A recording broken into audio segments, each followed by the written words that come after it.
এখনো সমাজে প্রচলিত আছে হিল্লা বিবাহ, তাই না? আছে কি এখনো? আছে? হ্যাঁ, হাদিসে এদেরকে বলা হয়েছে ভাড়াটিয়া ষাঁড়। কি ভাড়াটিয়া ষাঁড়? তওবা তওবা, আস্তাগফিরুল্লাহ আস্তাগফিরুল্লাহ। যেটা শুনলাম, ইমামের পাহারায় বিয়ে দিছে, আর মিলন করানোর পরে বউ আবার ফেরত দিছে। বলেন এরা কি ইমাম? আপনারা বলেন হুজুর, কিন্তু আমি বলি কুকুর। এরা কুকুর বললেও কম বলা হয়, কারণ আল্লাহ বলেছেন কি, বালহুম আদল, তারা তার চেয়েও জঘন্য। নাউজুবিল্লাহ, আস্তাগফিরুল্লাহ আস্তাগফিরুল্লাহ আস্তাগফিরুল্লাহ। আপনারা, এটা যদি উমরের যুগ হতো তাহলে এদেরকে রজম করে একবারে বুক পর্যন্ত পুঁতে দিয়ে চারিদিক থেকে পাথর মেরে হত্যা করা হতো। বুঝছেন? যুগটা আসলে ওমরের যুগ না, এটা হলো ডক্টর ইউনূসের যুগ। বুঝতে পারলেন? কোন দিন ফিরে আসবে জানি না, তবে প্রত্যাশা করি আল্লাহ যেন দ্রুত ওই সোনালী যুগকে ফেরত দেন, যেখানে কোরআন সুন্নাহর বিধান কার্যকর হবে। না হলে এই সমস্ত এরা কি ইসলামের কর্ণধার? এরা মসজিদের ইমাম হতে পারে? যে ফালতু ফতোয়া দিয়ে 1 ঘন্টার জন্য বউটা আর একজনকে দিয়ে এটা হালাল করলো না হারাম করলো? বলেন তো দেখি। তওবা তওবা, আস্তাগফিরুল্লাহ আস্তাগফিরুল্লাহ। এই বাংলাদেশে এখন এই ফতোয়া চলতে পারে? ওই ইমামকে তো গ্রেফতার করার দরকার। ওই যে একজন পালায় বেড়াচ্ছে। তওবা তওবা তওবা, আস্তাগফিরুল্লাহ, নাউজুবিল্লাহ। শুনেন, তালাক বিধান শরীয়তের কি বিধান? স্বামী স্ত্রীর মনোমান্য তালাক দিতেই পারে, এর সাথে অনেক ঘটনা আছে। তো এক বৈঠকে যদি বাংলাদেশের নিয়ম আছে, তালাক তো বউকে দেয়, ওর মাকেও দেয়, ওর বোনকেও দেয়, বলে তোর গোষ্ঠী শুদ্ধি তালাক, বলে না এটা? প্রথমত যারা তালাক দেয়, নর্মাল ভাবে তালাক দেয়, কিছু নাই তালাক পট করে বলে দিলে, এদের বিয়ে না করাই দরকার ছিল। বুঝছেন? এরা কাপুরুষ। তালাক দেওয়ার আগে অনেকগুলো পন্থা আছে। পিটায়া সোজা করে দিবে আগে, বুঝলেন? তাও শুনলো না যখন, এবার বাপের বাড়ি থেকে বাবুর বাড়ি পাঠাতে। তা আর একটা মাধ্যম আছে, স্ত্রীর সাথে কথা বন্ধ করে দিবে, আলাদা ঘরে থাকবে। তাও যদি সোজা না হয়, কোথায় পাঠাতে হবে? বাপের বাড়ি পাঠাতে হবে। যাও, বাপ কতদিন রাখতে পারে বুঝা দেখা যাক। বুঝতে পারলেন? বাপ তো জানে আমি কোন জিনিস জন্ম দিয়েছি, জানে না বাপ? বাপ জানে না? খুব ভালো করে জানে। আর বাপের কাছে যেটা আছে ওইটা যে কেমন, এটাও বাপ জানে, কিন্তু বুঝেন না কথা? খুব ভালো জানে। এখন শুনেন, এটা পন্থা। বিয়ে কি হয় তালাক দেওয়ার জন্য? বলেন তো দেখি। এরা তো কাপুরুষ, তালাক দেবে কি জন্য? কিন্তু তালাক না দিয়ে উপায় নয়, কারণ ওই ডিমান্ড নিয়ে বিয়ে করেছে যে, বুঝেননি? পালসার গাড়ি নিয়েছে, মহারণা ধরেছে 10 লাখ টাকা। ওর 14 পুরুষ মিলে 10 লাখ টাকা সংগ্রহ করতে পারবে না, কিন্তু মহারা পাচ্ছে কয় লাখ? 10 লাখ। এখনো তালাকও দিতে পারে না, একটা বড় মুসিবতে। আর বাংলাদেশের আইন, তালাক দিলে হাজবেন্ডকে জেল খাটতেই হবে, এটা নাকি আইনই করা আছে। জামিন নাই।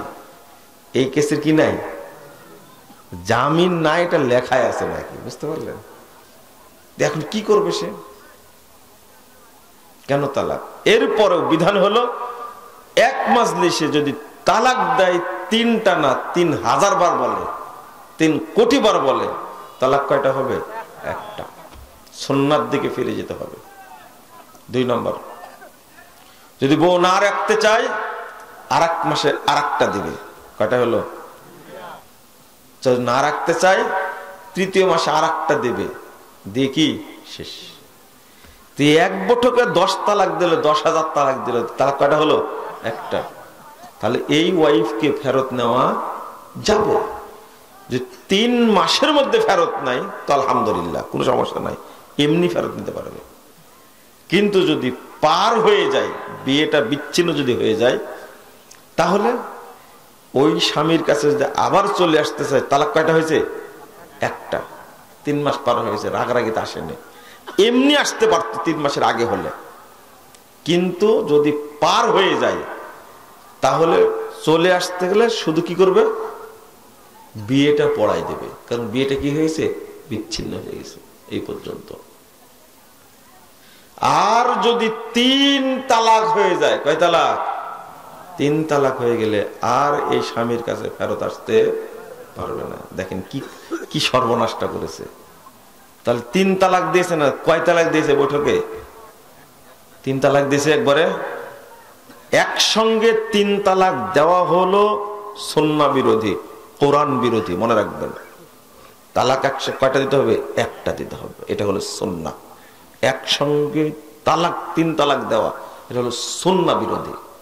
প্রথমত সুন্নাহ বিরোধী কাজ করেছে। 2 নম্বর,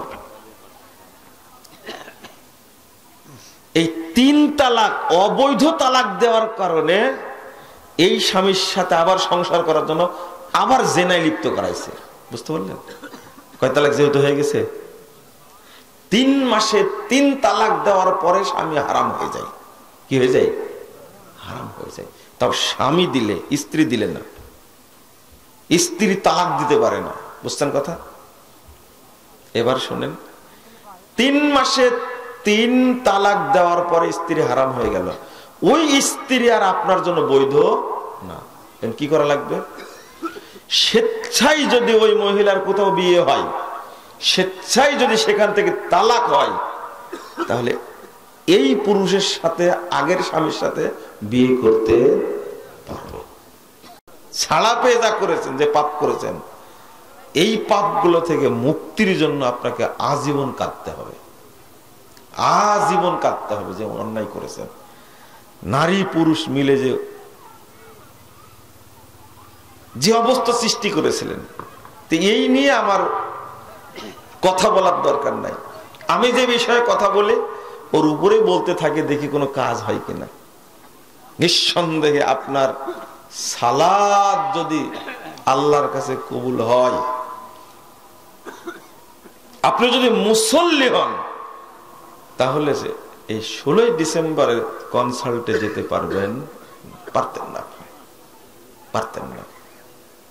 আল্লাহ রাব্বুল আলামিন বলছেন, ওয়াকিমিস সালাহ ইন্নাস সালাতা তানহা আনিল ফাহশাই ওয়াল মুনকার ওয়ালা যিকরুল্লাহি আকবার। সূরা আনকাবুত 45 নম্বর আয়াত। নিশ্চয়ই সালাত বাধা দেয় আনিল ফাহশা, যত ফাহিশা কাজ আছে সব কাজ থেকে বাধা দেবে। ওয়াল মুনকার, যত খারাপ কাজ আছে সবগুলো সালাত বাধা দেয়। তা আপনাকে বাধা দেয় না কেন? বাধা দেয় না কেন? এটা কোনোদিন চিন্তা করে দেখেছেন আপনি? দেখেননি, আপনি কোনোদিন ভাবেননি। আমি আপনাদেরকে ভয় দেখাই, বলি বারবার, আমরা সালাত আদায়ের ব্যাপারে গাফেল, উদাসীন। ফাওয়াইলুল লিল মুসাল্লিন আল্লাযীনা হুম আন সালাতিহিম কি সাহুন। উদাসীন যারা। আপনি উদাসীন কিভাবে হয়েছেন, গাফেল কিভাবে হয়েছেন, সেটা আপনাকে বোঝা লাগবে একটু। আর এই গইয়াটা কি, ওয়াইলটা কি? ইবনে মাসউদ রাদিয়াল্লাহু আনহু বলছেন, ওয়াদিন ফি জাহান্নাম, জাহান্নামের মধ্যে একটা উপত্যকা আছে, একটা অঞ্চল আছে, বাইদুল কর, যে জাহান্নামটা সবচেয়ে গভীর, খবিসুত্তম, যে জাহান্নামের খাদ্য হলো অপবিত্র, দুর্গন্ধযুক্ত পচা। নাউযুবিল্লাহ, আস্তাগফিরুল্লাহ। তাহলে এটাকে জাহান্নামের সেল বলতে পারবেন। জেলের মধ্যে জেল, তার নাম কি? সেল। তো এই জাহান্নামে যে সেল আছে, এই সেলের নাম হলো গাইয়া, এই সেলের নাম হলো ওয়াইল। এই সেলের মধ্যে থাকবে যারা মুনাফিক মুসল্লি, তারা। তাহলে মুনাফিক মুসল্লি সালাত কি কবুল হয়? সম্ভাবনা আছে। যার মধ্যে নিফাক থাকে তার মধ্যে ঈমান থাকে না, ঈমান থাকে না। আমি শুধু সালাত আদায় করছি, শুধু সালাত আদায় করছি, কিন্তু একটুকু চিন্তা করি না আমি সালাতটা শুদ্ধভাবে পড়ি, ইখলাসের সাথে পড়ি, আমি চিন্তা করি না। সালাতটা একটু যত্নের সাথে পড়ি, এই চিন্তাটা করি না। আগে হাদিসটা শুনে আপনাদেরকে, মাদ্রাসা মসজিদকে সহ্যই করে না ও, বুঝতে পারলেন? আমরা ভালো বুঝি। এই মানুষটাকে জিজ্ঞেস করেন, টাস টাস করে উত্তর দেবে, সব জানে। ওই যে টকশো করে না, টকশো তো আপনারা শোনেন মনে হয়, তাই না? আমরা এগুলো শোনার সুযোগ হয় না। তো তারা জ্ঞান রাখে না এটা বলতে পারবেন না। বর্তমান রাজনীতিবিদ যারা আছে, এমনি কি রাজনীতি করে?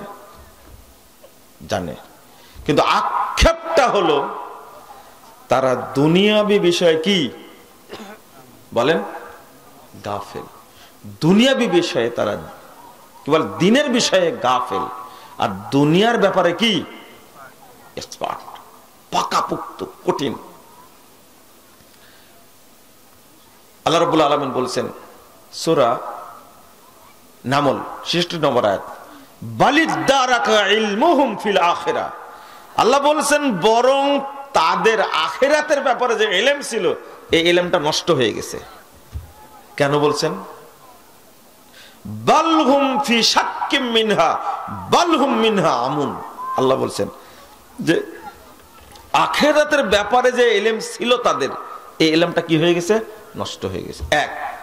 দুই নম্বর বলছেন বরং পরকালের ব্যাপারে তারা সন্দিহান, না পরকাল হবে না, মানুষকে আর কবর থেকে উঠানো হবে না, খামাখা হুজুরেরা বকবক করে। আরেকটা হলো বালহুম মিনহা আমুন। আল্লাহ আবার বলছেন বরং পরকালের ব্যাপারে, দিনের ব্যাপারে তারা কি? অন্ধ। আপনি সালাত আদায় করেন, কিন্তু আপনি সালাতের মধ্যে মনোযোগী না। সব জানা আছে আপনার, বলেন তো আপনি সালাতের মধ্যে যখন পড়ছেন আল্লাহুম্মা বাঈদ বাইনি ওয়া বাইনা খাতায়ায়া কামা বা'আদতা বাইনাল মাশরিক ওয়াল মাগরিব, এটা জানেন না কেন বলেন তো দেখি? সব বুঝেন, কিন্তু আপনার সালাতের মধ্যে কি বলছেন এটা বুঝেন না কেন বলেন? মানে আপনি গাফেল। প্রথমত মানুষকে দেখানোর জন্য পড়েন আপনি, না পড়লে কি করা যায়? ৮০ বছর বয়স হয়েছে, এরপরে আপনি দাড়ি কাটছেন, ৮০ বছর বয়সে চামড়া ঢিল হয়ে গেছে, টান দিয়ে কাটেন আপনি। কেন? কেন বলেন দেখি? এটা শরীয়তের উপর আপনার অবজ্ঞা। আপনি সব জানেন, কিন্তু জানেন না কি শুধু আপনি যে সালাত পড়ছেন এই সালাতের নেকি হবে না। প্রশ্ন আসে না। আপনি গাফেল। আপনি এত জানেন, কিন্তু সালাতের ব্যাপারে আপনি গাফেল কেন? আপনাকে আবারও শোনাচ্ছি ভালো করে। রাসূল সাল্লাল্লাহু আলাইহি সাল্লাম বলছেন ইন্নার রাজুল লা ইউসাল্লি সিত্তিনা সানা। তারা সালাত আদায় করবে, কোন কোন ব্যক্তি সালাত আদায় করবে ৬০ বছর যাবত, মা তুকবালু লাহু সালাতুন, তার সালাত কবুল হবে না, কোন সালাত কবুল হবে না। কেন বললেন এটা? ৩৮৭ নম্বর হাদিস, তাবরানী কাবিরের মধ্যে এসেছে। রাসূল সাল্লাল্লাহু আলাইহি সাল্লাম বলছেন তারা রুব্বা মুসাল্লিন লা খায়রা ফি। আবার বলেন, আবার শুনেন, কতক মুসল্লি সালাত আদায় করে, অনেক মুসল্লি সালাত আদায় করে, কিন্তু সেই সালাতের কোনো নেকি নেই। রাসূল সাল্লাল্লাহু আলাইহি সাল্লাম বলছেন রুব্বা মুসাল্লিন লা খলাকা লাহু ইনদাল্লাহি আযজা ওয়া জাল। বহু মুসল্লি সালাত আদায় করে, কিন্তু আল্লাহর কাছে তার কোনো নেকি অংশ নাই। আপনি কি বুঝতে পারছেন কথাগুলো? বুঝেননি কথা। আচ্ছা বলেন তো, কোন মুসল্লিকে বললেন এইগুলো? আমার প্রশ্ন, কোন মুসল্লিকে বলছেন? সালাত পড়ে কিন্তু কি নাই? নেকি নাই, নেকি নাই। দেখেন, একজন দিনদার ব্যক্তি কিন্তু অশিক্ষিত, কি অশিক্ষিত, কিন্তু লোকটার মধ্যে তাকওয়া আছে। কি আছে? তাকওয়া আছে। ও কি সালাতের ব্যাপারে গাফেল? বলেন তো দেখি। না না, আজকে একবারে আল্লাহর কসম করে বলছে আজকের কথা। আজকে সৈয়দপুর এয়ারপোর্টে নামছি, নেমে আমি সালাত পড়তে গেলাম এয়ারপোর্টের ছোট্ট মসজিদ, ওখানে সালাত পড়তে, আজকের কথা বলছি, আজকের কথা। তা আমি সালাত শুরু করে সূরা ফাতিহার মাঝামাঝি গেছি। সূরা ফাতিহার কি ভালো করে শুনুন, মাঝামাঝি গেছি। আর একটা লোক এসে বসে গেল সালাত পড়তে, সাদা দাড়ি, প্যান্ট শার্ট পরা আছে।